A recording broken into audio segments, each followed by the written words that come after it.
You're listening to the AstroMommy Daily Horoscope, a forecast that hopes to shine a light in the dark, helping us all see where we've been, where we are, and where we're going. Whether you're a first-time listener or a long-time subscriber, thanks for being here. I truly appreciate you being in the AstroMommy community. I hope you enjoyed today's horoscope and card reading. If you would like to support the AstroMommy Newsletter, there are several ways to do so. Subscribe on Substack, share it with a friend, schedule a reading, check out my family's Etsy shop, Metaphysical Flamingo, or just leave a tip. Without further ado, here is the Daily Horoscope.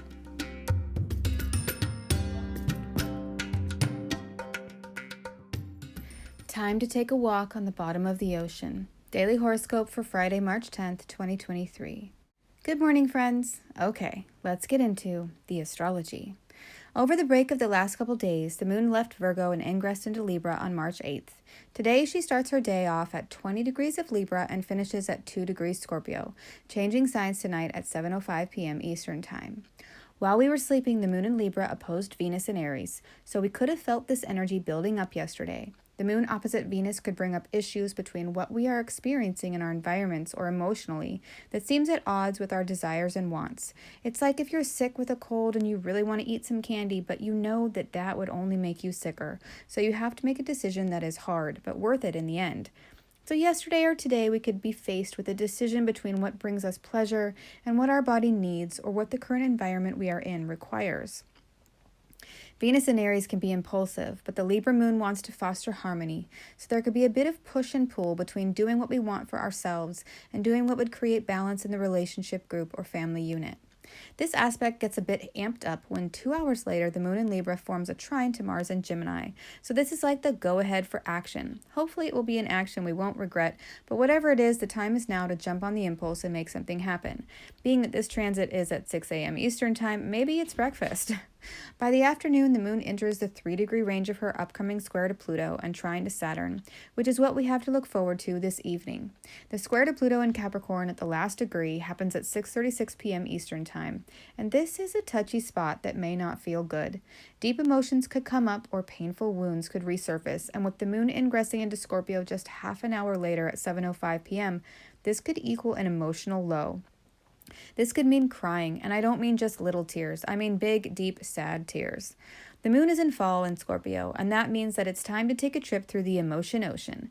I think of the water sign moons as travelers of what I call the emotion ocean, and each element has a different way of crossing the ocean of emotions. The earth signs have wooden ships that they can use to sail across. This gives them the luxury of looking at the beautiful water, but they don't have to touch it. The fire signs dance across the tops of the waves like lightning in a storm, creating steam and a dazzling show that you can't ignore and that can also get scary at times. The air signs fly high above the waves, detached and carefree, catching the chitter-chatter of the birds as they swoop by and the laughter that bubbles up from the froth. The water signs are in the water. The water signs have to swim through the waves to get anywhere, and oftentimes they have to sink all the way down to the bottom of the emotion ocean and make their journey from there, at the bottom. Walking in the ocean is hard work. The pressure from the water creates strong resistance, and the currents can push, pull, suck, and spin you all around.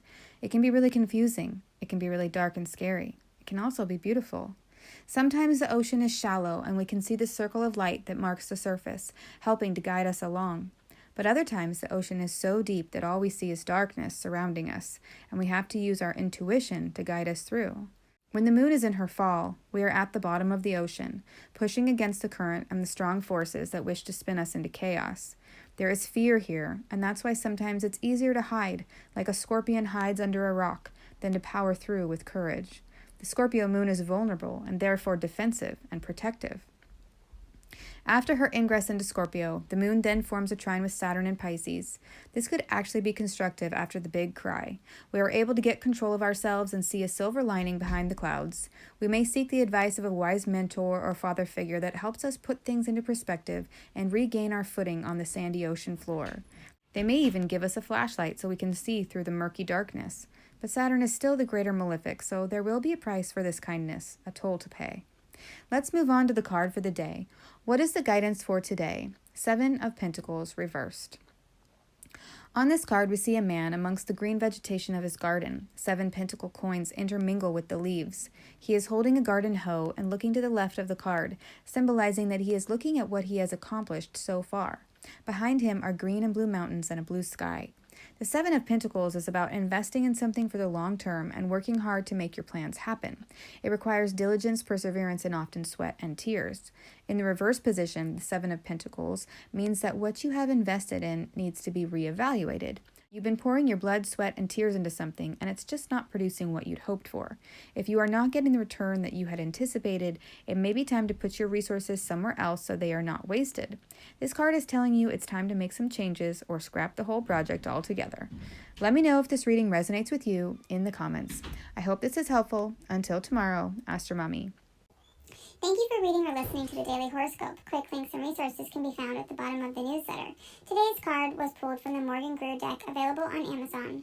If you seek knowledge and enlightenment, the AstroMommy Newsletter may be right for you. Side effects of reading or listening to the AstroMommy Newsletter are common and include joy, jubilation, delight, happiness, gratitude, love, triumph, feeling in tune with the universe, experiencing deep insights, reflections, and contemplations, a lightened soul, a lighter step, feeling awake when others are asleep, illuminated, enlightened, having spiritual experiences, noticing repeating numbers, animals in nature, or songs on the radio that speak to you, getting vibes, clairvoyance, clairaudience, and clairsmelliance, feel like you know secret language by affiliate, crying tears of joy, emotional literacy, feeling lively, stable, exalted, having an auric glow, or feeling like you woke up on the right side of the bed have all been reported. If you purchase anything through the affiliate links that I provide in the newsletters, I will make a very small commission. Thanks for listening.